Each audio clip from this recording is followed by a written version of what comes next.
యానం సమీపంలోని దర్యాల తిప్ప గోదావరి నదిలో పైప్ లైన్ నుండి గ్యాస్ లీక్ రావడంతో సుడులు తిరుగుతున్న నీళ్లను చూసి ప్రజలు ఆందోళన వ్యక్తం చేస్తున్నారు. ఈ ఘటన సోషల్ మీడియాలో వైరల్ అవుతున్నప్పటికీ సంబంధిత ఓఎన్జీసీ, గెయిల్ ఇండియాతో పాటు చమురు సంస్థల అధికారులు స్పందించలేదని స్థానికులు ఆవేదన వ్యక్తం చేశారు. త్వరితగతిన సంబంధిత అధికారులు పైప్ లైన్ మరమ్మతులు చేయాలని, లేకపోతే తీవ్ర నష్టం ఏర్పడుతుందని మత్స్యకారులు ఆందోళన చెందారు. పైప్ లైన్లో నుంచి గ్యాస్ అధికంగా లీక్ అవడంతో గోదావరి నది పరిసర ప్రాంతాల్లో చేపలు చనిపోయే అవకాశం ఉందని అగ్నికుల క్షత్రియులు అనుమానం వ్యక్తపరుస్తున్నారు. ప్రజలు మరియు చుట్టుపక్కల ప్రజలు, రాష్ట్ర ప్రజలు, అలాగే మీడియా మిత్రులందరికీ కూడా నేను తెలియజేసింది ఏంటంటే, ఈరోజు దర్యాల తిప్పకి దగ్గరలో ఉన్నటువంటి ఒక పైప్ లైన్ ఇక్కడ మీరు లీక్ అవడం చూస్తారు. మీరు చూడండి గోదావరి నార్మల్ ఎలా ఉంది, మీరు వ్యూస్ అనేది చూపిస్తూ ఇక్కడ పైప్ లైన్ అనేది విపరీతంగా లీక్ అవుతుంది. రేపొద్దున దీనివల్ల నష్టం వస్తే ఎవరు సమాధానం చెప్తారు? దయచేసి ప్రజలారా ఆలోచించి ప్రతి మీడియాలో కూడా టెలికాస్ట్ చేయమని చెప్పి నేను కోరుకుంటున్నాను. యానం కాంగ్రెస్ పార్టీ తరఫు నుంచి, అలాగే వికేసీ పార్టీ తరఫు నుంచి. మీరు చూడండి, ఇక్కడ చూడండి, చాలా దారుణమైన పరిస్థితి. స్మెల్ వచ్చేస్తుంది, స్మెల్ వస్తుంది, చాలా స్మెల్ వస్తుంది. ఇలా చూపించు, చూడండి, వీడియో చూడండి, స్మెల్ వస్తుంది. ఇక్కడ పైప్ లైన్ లీక్ అవుతుంది. ఇక్కడ పట్టించుకునే నాదులు లేరు. దీన్ని అన్ని టెలికాస్ట్ చేయాలి, జనాలందరికీ తెలియాలి. ఒకసారి బుడగల కింద వచ్చి పైప్ లైన్ లీక్ అని చూపించండి. దీనివల్ల నష్టమైతే ఏంటి పరిస్థితి? మీకు ఇక్కడ స్మెల్ కూడా రావడం జరుగుతుంది. దీని మీద ఒకసారి చూడండి ప్రజలారా, ఇక్కడ మీ గోదావరి ఎడ్డి ఇగో పైప్ లైన్ ఇలా వెళ్ళింది. ఇక్కడ ఆల్రెడీ అన్ని వేశారు. ఒకసారి చూడండి ఎంత దారుణమైన పరిస్థితి, భయంకర స్మెల్ వస్తుంది. బుడగలు చూడండి ఎలా వస్తున్నాయో.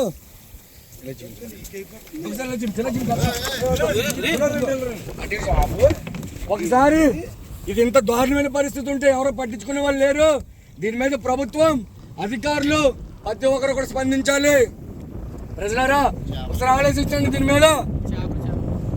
దీనివల్ల చేపలు కూడా చనిపోయే పరిస్థితి ఉంది. మనం దీని మీద తగిన చర్యలు తీసుకోకపోతే ప్రజలు, అలాగే ప్రాణులు, చేపలు మొత్తానికి చనిపోయే అవకాశం ఉంది. ఇక్కడ భయంకరమైన స్మెల్, గ్యాస్ స్మెల్ అనేది వస్తుంది. దయచేసి దీని మీద పెద్ద పెద్ద ఛానల్లో, న్యూస్ ఛానల్లో కూడా స్పందించి వెంటనే స్పాట్కి రావాలని చెప్పి దర్యాల తిప్ప దగ్గరలో ఉంది. ఈరోజు మోక బుజ్జి గారు కానీ, అలాగే జాన్ కానీ, మణికంఠ కానీ, అలాగే విజయ్ కానీ, భైరవ్ కానీ, అలాగే భైరవ్ సింగ్ అందరూ కూడా తెగించి ఇక్కడికి ఎవరు రావద్దని చెప్పినా సరే మేము వచ్చి ఇక్కడికి వచ్చి నిల్చోవడం జరిగింది. అలాగే హర్ష అందరూ కూడా మేము వచ్చాము ఇక్కడికి. దయచేసి ప్రజలారా దీని మీద మీరు అందరూ కూడా స్పందించాలి. చక్కగా దర్యాల తిప్ప ఏదైతే ఉందో సొసైటీ సైడ్ ల్యాండ్కి చేర్చి పైపు లీకేజ్ అనేది ఉంది. మళ్ళీ ఒకసారి అక్కడ తీసుకెళ్ళండి చూద్దాం. అందరికీ నమస్కారం. చూస్తున్నారు, మేము నిన్న రాత్రి వచ్చి ప్రజలందరికీ తెలియజేస్తాం. మీరు అక్కడ చూసినట్లయితే చూడండి, విపరీతమైన కింద నుంచి చూడండి ఒకసారి ఎలా వస్తుందో అనేది ఒకసారి చూడండి, ఒకసారి దగ్గర చూపించడం. సార్ ఏంటి నిర్లక్ష్యం? ఒకసారి ఆలోచించండి. అక్కడ మేము నిన్న రాత్రి అయితే చెప్పడం జరిగింది, క్లోజ్ చేసేస్తాం, ఆఫ్ చేస్తాం అని చెప్పారు. అక్కడ చూడండి నిర్లక్ష్యం ఏంటంటే భయంకరంగా ఇంట్లోంచి చూసారా ఎలా ఒప్పుకుని ఎలా ఉంటుందో. సాధారణంగా చూసినట్లయితే ఎలా చూడండి, దగ్గరికి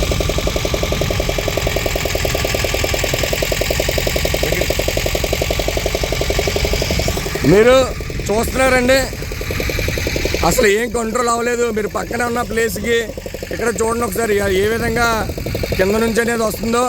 దీన్ని ఎదుర్కొంటేనే అక్కడ ఎదుర్కొంటే పైప్ లైన్ అనేది ఉన్నాయి. చూడండి చాలా విపరీతంగా ఇక్కడ మీకు కనిపిస్తుంది.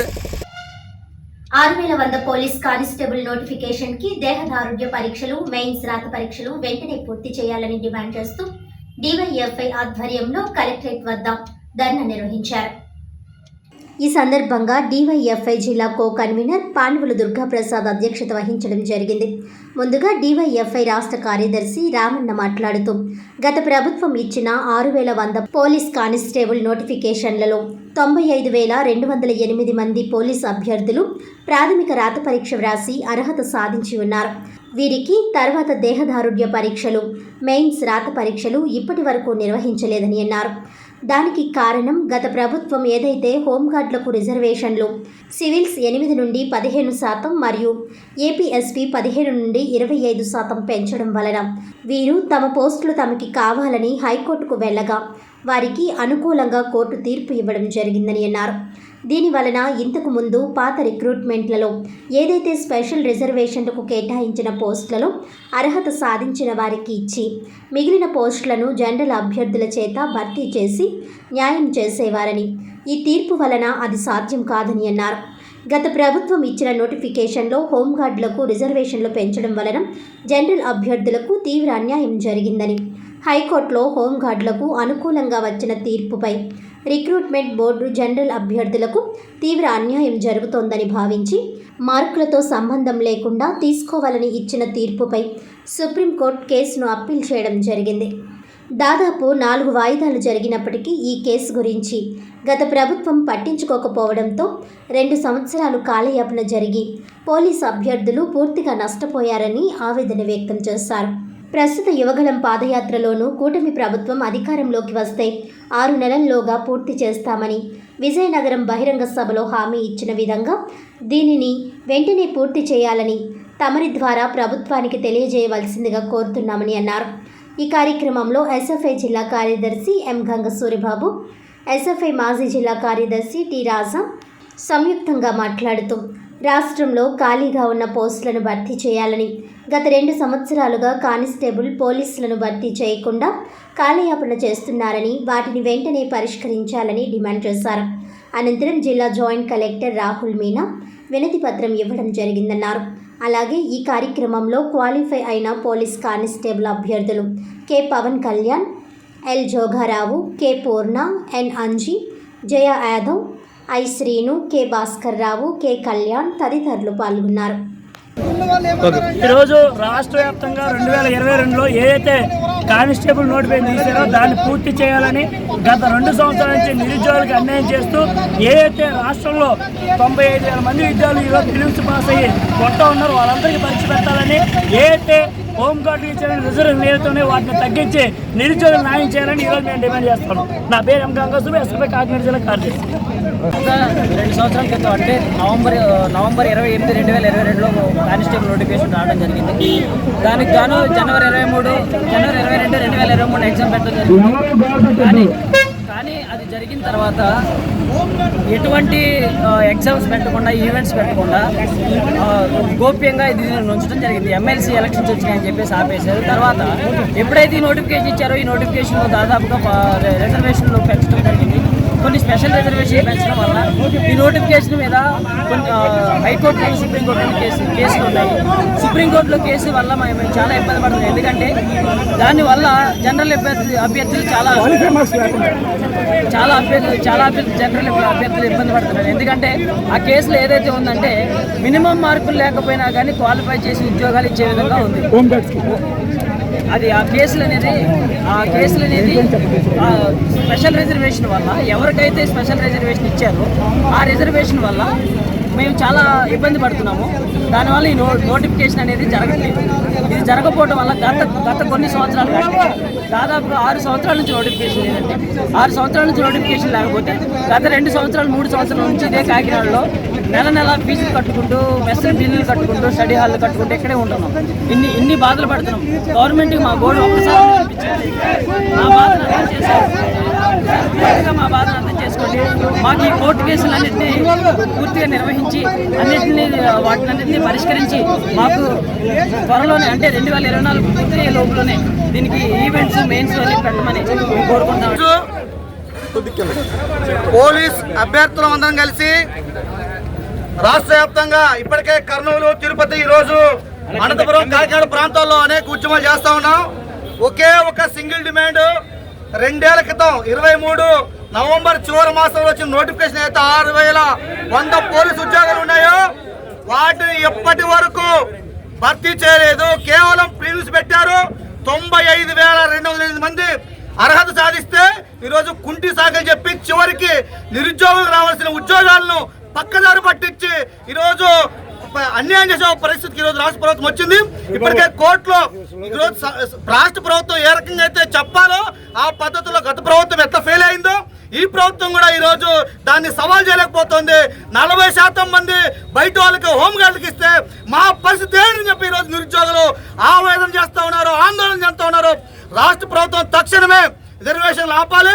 ఎవరికైతే ఈరోజు SC ST BC minority reservation ఉన్నాయో వాటిని కాపాడాలని చెప్పి 95,000 మంది ఈవెంట్స్ తక్షణమే నిర్వహించి పోలీసు ఉద్యోగాలు వచ్చే విధంగా రాష్ట్ర ప్రభుత్వం చర్యలు తీసుకోవాలని చెప్పి హైకోర్టు ఇచ్చిన దాన్ని సవాల్ చేసి అవసరమైతే స్టే తీసుకునైనా ఈరోజు రిక్రూట్మెంట్కి ముందు పోవాలని చెప్పి రాష్ట్ర ప్రభుత్వానికి హెచ్చరిక చేస్తున్నాం. ఇదే మాదిరిగా రాష్ట్ర ప్రభుత్వం మొండిగా నిర్లక్ష్యంగా అన్యాయంగా నిరుద్యోగులు మోసం చేస్తే మాత్రం ఖచ్చితంగా పెద్ద ఎత్తున ఆందోళనకు దిగుతాం. రాష్ట్ర ప్రభుత్వమే దీనికి బాధ్యత వహించాలని చెప్పి ఈ సందర్భంగా ప్రభుత్వానికి హెచ్చరిక చేస్తున్నాం. స్వచ్ఛతా హీ సేవా కార్యక్రమాల్లో భాగంగా నగరపాలక సంస్థ పరిధిలో పలు చోట్ల మొక్కలు నాటే కార్యక్రమం నిర్వహించినట్టు శానిటరీ ఇన్స్పెక్టర్ వర్మ తెలియజేశారు. స్థానిక రామారావుపేట ప్రాంతంలో ఏక్ పేడ్ మాకీ నామ్ పేరుతో జరిగిన ఈ కార్యక్రమాల్లో వార్డు సచివాలయాల ఉద్యోగులు సిబ్బంది పాల్గొన్నారు. ఈ సందర్భంగా వర్మ మాట్లాడుతూ కమిషనర్ ఆదేశాల ప్రకారం తమ వార్డులో సుమారు 100 మొక్కలు నాటినట్టు వాటి పరిరక్షణకు తమ వంతు కృషి చేస్తున్నామని, ప్రజలు కూడా కలిసి వచ్చి ఇలా మొక్కలు నాటితే కాకినాడ నగరాన్ని అతి సుందరమైన నగరంగా తీర్చిదిద్దుకోవచ్చునని, పర్యావరణం పరిరక్షించుకోవచ్చునని తెలియజేశారు. అంతేగాక పర్యావరణ పరిరక్షణ కోసం మొక్కలు నాటాలని పిలుపునిచ్చారు. ఈ కార్యక్రమంలో సచివాలయ ఉద్యోగులు, మేస్త్రి చిన్న తదితరులు పాల్గొన్నారు. ఈరోజు స్వచ్ఛతా సేవ ప్రోగ్రాంలో భాగంగా కాకినాడ నగరపాలక సంస్థ 12 సర్కిల్లో 39వ వార్డులో బాలభవన్ ఏరియాలో ప్లాంటేషన్ యాక్టివిటీ చేసాం. ఇవాటికి 4వ రోజు. ఈ స్వచ్ఛత సేవా కార్యక్రమంలో రోజుకో యాక్టివిటీ జరుగుతుంటుంది. అన్నీ కూడా ప్రజాప్రతినిధులు అదేవిధంగా అధికారులు అందరూ పాల్గొంటూ ఈ కార్యక్రమాన్ని సక్సెస్ఫుల్గా చేసి మన కాకినాడ నగరపాలక సంస్థకి, మన స్మార్ట్ సిటీకి బెస్ట్ అవార్డు ఫస్ట్ ర్యాంక్ రావాలని చెప్పేసి అందరూ కూడా మా కమిషనర్ గారి ఆదేశాల మేరకు, మేము మా ఎమ్మెల్యే గారి ఆదేశాల మేరకు నిరంతరం చాలా అందరూ కూడా హార్డ్ వర్క్ చేసి కష్టపడుతున్నాం. తప్పకుండా మంచి అవార్డు ఫస్ట్ ర్యాంక్ రావాలని చెప్పేసి కోరుకుంటున్నాం. ఈ కార్యక్రమం స్వచ్ఛత సేవా కార్యక్రమం ఇలాగే అక్టోబర్ 2 వరకు కూడా కొనసాగుతుందని చెప్పి తెలియజేస్తున్నాం. ప్రజలందరూ సహకరించాలని కోరుతున్నాం. Thank you so much. గీత ఉపకులాలకు చెందిన సామాజిక వర్గీయులు ప్రభుత్వం కేటాయించిన మద్యం దుకాణాలను దక్కించుకుని ఆర్థికంగా ఉన్నత స్థితికి చేరాలని గీత ఉపకులాల నాయకులు ఆకాంక్షించారు. శనివారం కాకినాడ రామారావుపేటలో ఉన్న కేంద్ర సెటిబుల్స్ కార్యాలయంలో సెటిబుల్స్ ఉపకులాలకు చెందిన నాయకులు విలేకరులతో సమావేశాన్ని నిర్వహించారు. ఈ సందర్భంగా నాయకులు చొల్లంగి వేణుగోపాల్, గుత్తుల శ్రీనివాస్, కాదా కృష్ణకుమార్, గుత్తుల రమణులు మాట్లాడుతూ రాష్ట్ర ప్రభుత్వం మద్యం దుకాణాలను 10% తమ గీత ఉపకులాల వారికి కేటాయించిందని, వారే ఆ దుకాణాలను దక్కించుకోవాలని సూచించారు. అలా కాకుండా ఉన్నత వర్గాలకు దక్కించుకునేలా తమ సామాజిక వర్గీయులు సహకరించవద్దని కోరారు. వీటికి అవసరమైన ఆర్థిక సలహాలను అందిస్తామని చెప్పారు.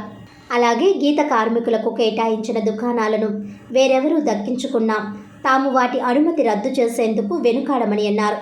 గతంలో టీడీపీ వ్యవస్థాపకుడు దివంగత మాజీ సీఎం ఎన్టీఆర్ స్థానిక సంస్థల్లో బీసీలకు రిజర్వేషన్లు కేటాయించి రాజకీయంగా ఎదిగేందుకు సహకరిస్తే ప్రస్తుత సీఎం చంద్రబాబు తమను ఆర్థికంగా బలోపేతం చేసేందుకు సహకరిస్తున్నారని వేణుగోపాల్, శ్రీనివాస్, కుమార్, రమణులు చెప్పారు. టీడీపీ మేనిఫెస్టోలో మద్యం దుకాణాలను గీత ఉపకులాల వారికి 20% కేటాయిస్తామని ప్రకటించిందని, దాన్ని ఇప్పుడు 10% ప్రకటించినా తాము అంగీకరించమని అన్నారు.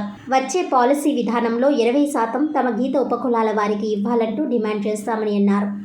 రాష్ట్రంలో 40 లక్షల మంది తమ సామాజిక వర్గీయులు ఉన్నారని, కొందరు వృద్ధి లేక చాలా ఇబ్బందులు పడుతున్నారని, ఈ పాలసీ వలన కొంతమేరకు ఉపాధి కలుగుతుందని వారు చెప్పారు. ఈ సమావేశంలో గీత కులాలకు చెందిన నాయకులు చింతపల్లి చంద్రశేఖర్, అనసూరి చిన్నబాబు, వాసంశెట్టి భీమరాజు, రాయుడు మోజేష్ బాబు, అయినవెల్లి నారాయణ, రాయుడు నాగేశ్వరరావు, కాలా కుమార్, వాసంశెట్టి ఆంజనేయులు, అనసూరి నారాయణరావు, పంపన బుజ్జి, సాయి తదితరులు పాల్గొన్నారు. నా పేరు గుత్తుల శ్రీనివాస్ అండి, జిఎస్ అని పిలుస్తారు. నేను బహుజన యునైటెడ్ ఫ్రంట్ స్టేట్ సెక్రటరీగా ఉన్నాను. ఈ సమావేశం ఎందుకంటే ముఖ్యంగా మన గౌరవనీయులు గౌరవ ముఖ్యమంత్రి వర్యులు శ్రీ నారా చంద్రబాబు నాయుడు గారికి ప్రత్యేక ధన్యవాదాలు తెలపడం కోసం మేము కేంద్ర సిట్టిబల్లి సంఘం కాకినాడలో ఈ సమావేశం ఏర్పాటు చేసుకోవడం జరిగింది. ఈ సమావేశం యొక్క ముఖ్య ఉద్దేశం ఏంటంటే, శ్రీ నారా చంద్రబాబు నాయుడు గారు ఏదైతే ఎన్నికల ప్రచారంలో ప్రకటించారో మేనిఫెస్టోలో, ఉమ్మడి మేనిఫెస్టోలో 10% షాపులు బ్రాందీ షాపులు మాకు కేటాయిస్తారని చెప్పి ఇప్పుడు ఆయన మాట నిలబెట్టుకుని మాకు 10% షాపులు కేటాయించడం జరిగింది. దీనిలో ఈ షాపుల్లో అప్లికేషన్ ఫీజు 2 లక్షలుగా ప్రకటించడం జరిగింది. ఆ యొక్క అప్లికేషన్ ఫీజుని కొంచెం కుదించి ఒక 50,000 రూపాయలు అప్లికేషన్గా పెట్టి 50,000 అప్లికేషన్ ఫీజుగా నిర్ణయిస్తారని, అలాగే లైసెన్స్ ఫీజులో కూడా 15 రాయితీ అని మేము మనస్ఫూర్తిగా కోరుకుంటున్నాం. ఆ విధంగా చేసినాడు స్వర్గీయ శ్రీ ఎన్టీ రామారావు గారు మా మనసులో ఎలా అయితే దేవుడిగా ముద్రపడిపోయారో మీరు కూడా మా మనసులో మీరు దేవుడిగా ముద్రపడిపోతారు.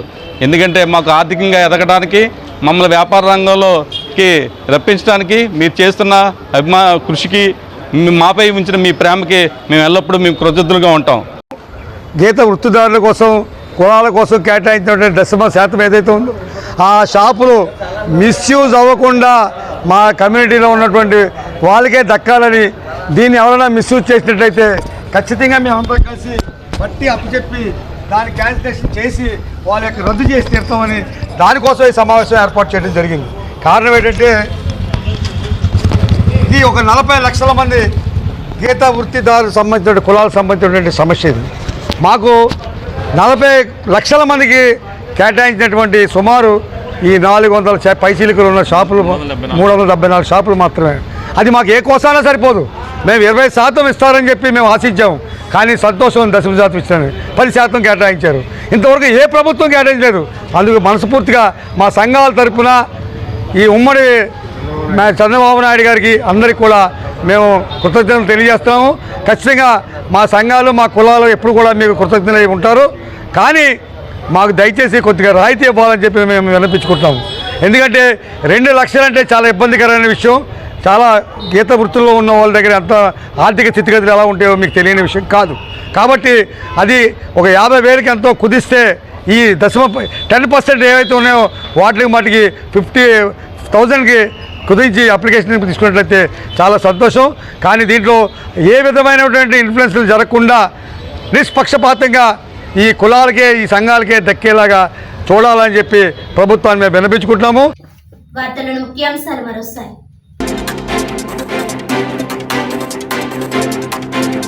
యానం సమీపంలోని దర్యాలతిప్ప గోదావరి నదిలో gas pipe line leak. Social మీడియాలో వైరల్ అవుతున్నప్పటికీ సంబంధిత అధికారులు పట్టించుకోని వైనం.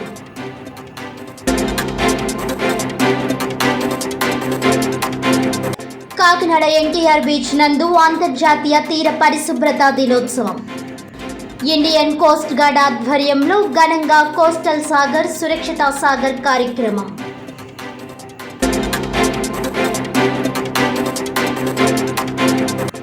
మల్లాడి సత్యలింగ నాయకర్ డిగ్రీ కళాశాలలో 1975-78 సంవత్సరం బీకాం పట్టభద్రుల అపూర్వ కలయిక. కాకినాడ కాస్మోపాలిటన్ క్లబ్లో శనివారం అలనాటి జ్ఞాపకాలను నెమరు వేసుకుంటూ ఆనందోత్సాహాలతో వేడుకలు.